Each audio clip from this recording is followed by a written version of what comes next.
not only do they want to put gender identity and the included gender expression in the definition, but they also basically want to run roughshod over all the sex-based exceptions that are in the Human Rights Act.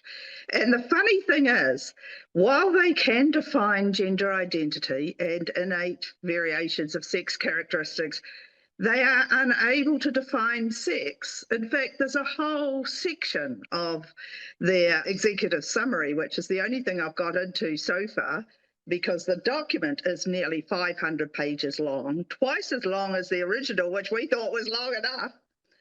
And so one of the reasons why they think that sex can't really be defined is because you can't rely on any legal document anymore. Well, wonder why that is. Mm-hmm.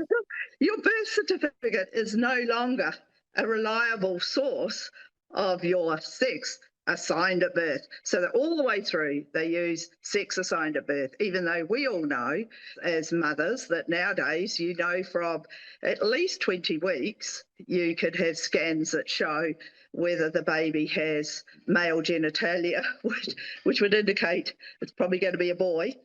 And actually, you could do blood tests that if there's a Y chromosome in the mum's blood, you know that that's a baby boy. So it's not assigned at birth, and all the midwives do not suddenly have a quota. Oh, we must make this one a boy and that one a girl. It's just such bullshit, and it's all the way through the document.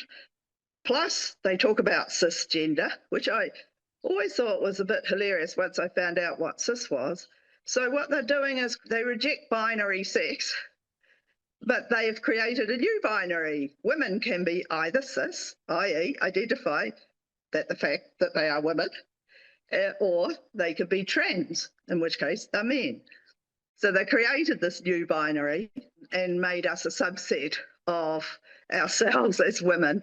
And the funny thing is, not funny, where they mention biological sex, it's in quote marks. But all the way through the document, gender identity, variations of sex character, none of that's in quote marks. That's normal, that's acceptable, that's definable. Sex is not.